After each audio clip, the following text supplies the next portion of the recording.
Bonjour à toutes et à tous. Aujourd'hui, je voulais vous parler du parcours de flamme jumelle. Je vous explique ce parcours suite à mon expérience de flamme jumelle et à vos témoignages.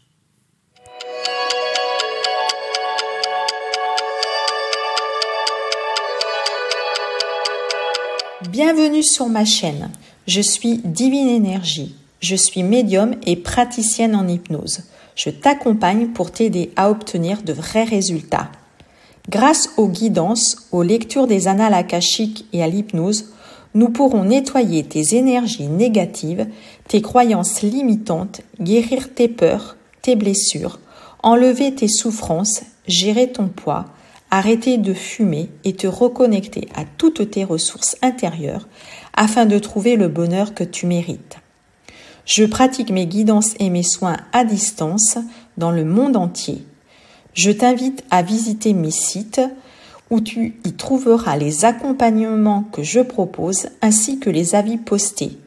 Alors si tu veux te sentir mieux, si tu veux te donner les moyens d'y arriver, prends rendez-vous, je serai ravie de pouvoir t'aider. La première étape du parcours de flamme jumelle est la reconnaissance. C'est un parcours qui vous tombe dessus. On ne connaît pas, on ne recherche pas sa flamme jumelle. Bien sûr, notre âme le sait avant son incarnation, c'est écrit, mais cette étape, elle vous arrive tout à fait par hasard à un moment donné dans votre vie. C'est quelque chose de magique. La reconnaissance se fait par le regard, car les yeux restent les mêmes durant toutes les incarnations. Notre âme se reconnaît donc, et cela peu importe le physique, l'âge ou le sexe. En effet, le runner est généralement très souvent plus jeune. La reconnaissance, c'est un tsunami, une éruption volcanique. Il y a une attraction inexplicable, il y a une forte attraction énergétique. Il y a des émotions qui jaillissent, incontrôlables, comme des palpitations cardiaques ou des vagues d'amour. C'est très impressionnant. C'est un bouleversement physique et mental. On pense être folle ou fou. L'un des deux jumeaux, le chaser, arrivera par hasard à la notion de flamme jumelle, soit en le découvrant en lisant un livre, soit par une connaissance qui lui parlera de ce lien. Le chaser comprendra alors qu'il est sur ce cheminement. Il sera tenté de partager sa découverte avec son binôme, le runner, qui souvent le rejettera.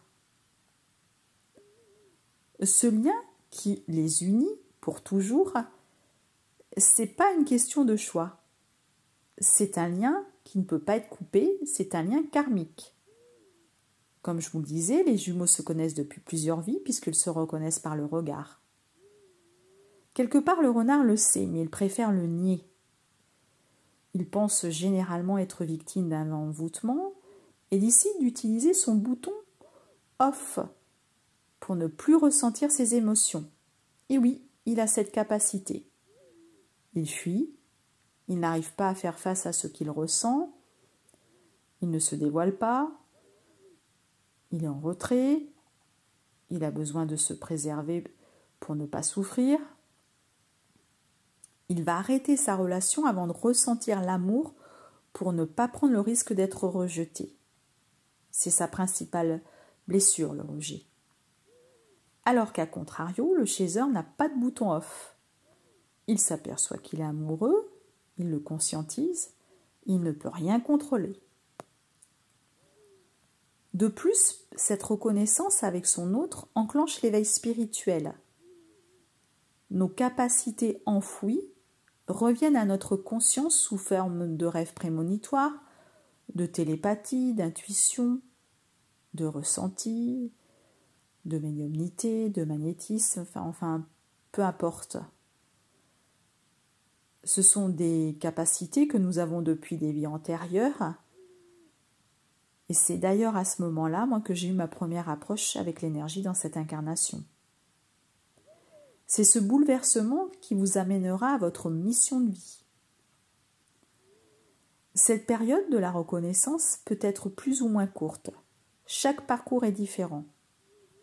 Certains vont juste se reconnaître et ne pas avoir de liaison. D'autres vont avoir une brève relation et encore d'autres vont avoir une longue relation et même vivre ensemble. La deuxième étape du parcours est la séparation qui est souvent générée par l'ego. Le yang, la polarité éveillée, le chaser qui est souvent une femme, mais qui peut être également un homme, sait et aimerait que son hôte comprenne. Et au contraire, la polarité non éveillée, le yin, le runner, qui est souvent un homme, mais qui peut être également une femme, est dans le nenni. Face à l'obstination du chaser, le runner ne dit rien. Il ne comprend pas ce qui se passe. Il préfère la fuite pour se préserver, c'est ce que je vous avais déjà dit, il utilise le bouton off. Et bien sûr, le chaser entêté continue à vouloir parler. Il sait que la relation est possible. Le chaser est à bout et va demander au runner de faire un choix, car comme il a peur d'être abandonné, il ne peut pas rompre. C'est donc le runner qui prend la décision de la rupture. C'est souvent une rupture totale, sans communication, avec des blocages sur les réseaux sociaux et le téléphone. Ils revivent leur séparation originelle de leur œuf cosmique. Je vous rappelle que vous étiez dans un œuf cosmique, ensemble, les deux polarités ensemble, et que votre âme a été scindée en deux pour s'incarner. Donc là, vous revivez à ce moment-là votre séparation originelle. Cette séparation, elle entraîne la nuit noire de l'âme des deux polarités, mais en premier, celle de la polarité éveillée, le yang, le chaser. C'est une énorme souffrance avec des problèmes de maladie, de douleurs physiques, des soucis au travail, des problèmes familiaux. Tout est remis en question.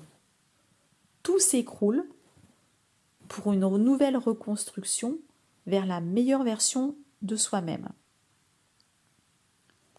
À ce moment-là commence la compréhension et la libération des blessures émotionnelles et du karma transgénérationnel.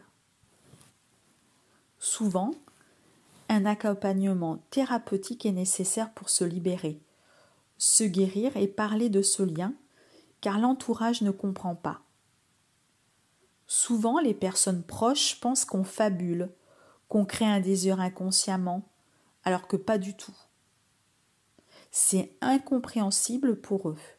Il n'y a qu'une flamme jumelle qui peut nous comprendre. Et aussi, il est mieux de consulter un thérapeute flamme jumelle également. À ce moment-là, le taux vibratoire augmente de plus en plus et engendre la coupure de liens amicaux et ou familiaux. Cette période, elle est assez longue. Cela demande de la patience, du courage et de la confiance en soi. Ce qui est très difficile pour le chaser, le yang.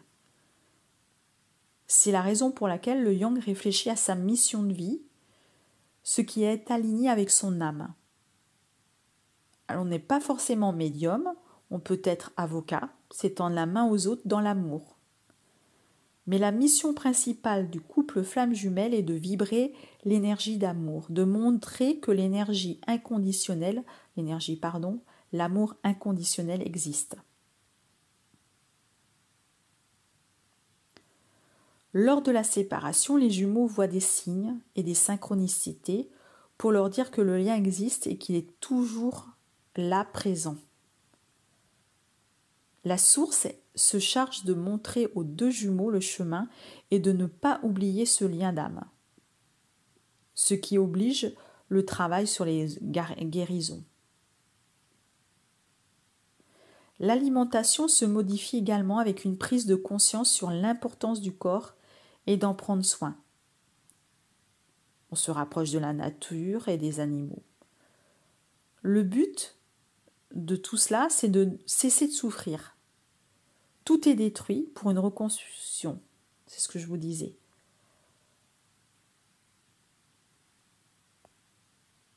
Le runner, avec son bouton off, se coupe des émotions. C'est un interrupteur, mais il ressent tout dans son mental, son corporel, avec des symptômes physiques. Je vous rassure, ce bouton off disparaîtra à un moment donné.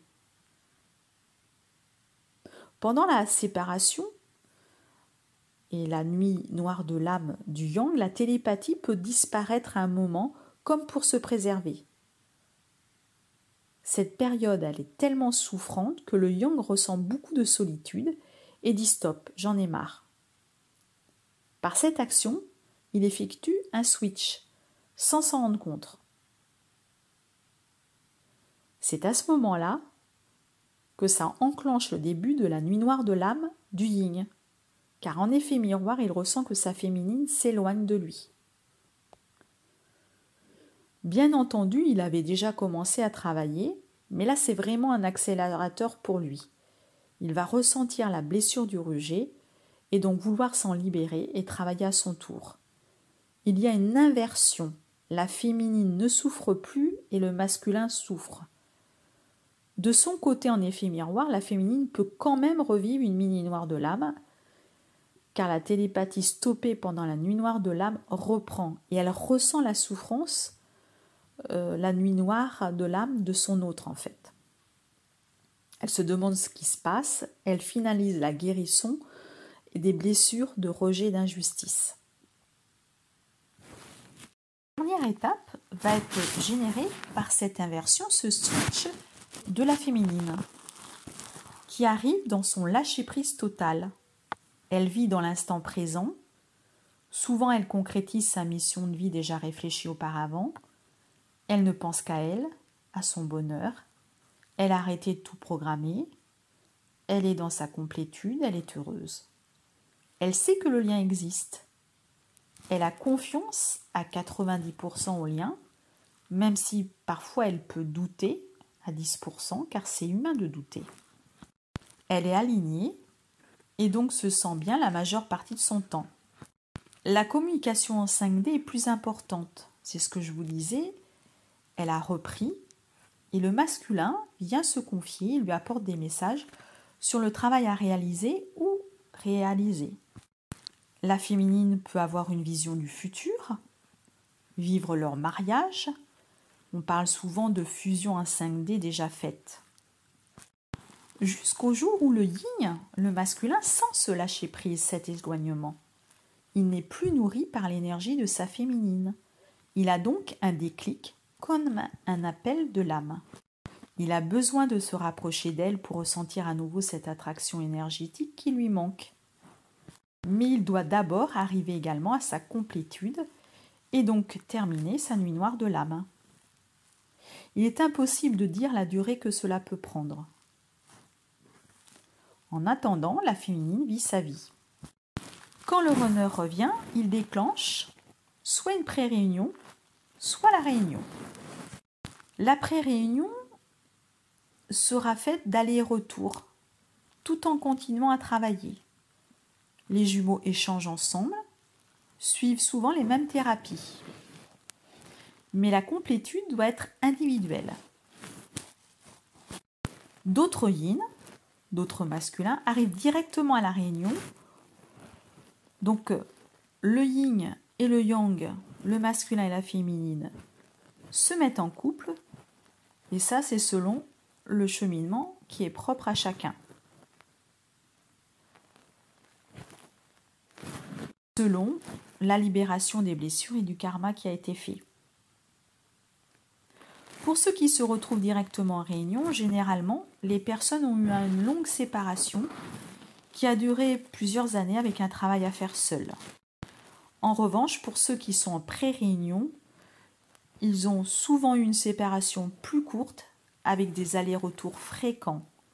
Leur autre peut toujours être marié, en couple, mais le yin et le yang se voient pour une relation parallèle ou amicale. Enfin, arrive la dernière étape, la fusion, c'est-à-dire que le couple divin vit en totale harmonie et rayonne. Ils sont compréhensifs l'un envers l'autre. Ils s'acceptent tels qu'ils sont, plus rien ne les entrave. Les flammes jumelles vivent un amour inconditionnel pour elles-mêmes, pour leur autre, sans condition ni jugement, et enfin pour l'humanité aussi. Ce qui les amène à leur mission de vie, la principale qui est de rayonner leur amour et d'en imprégner leur entourage, leur famille karmique, pour contrer les croyances que l'amour inconditionnel n'existe pas.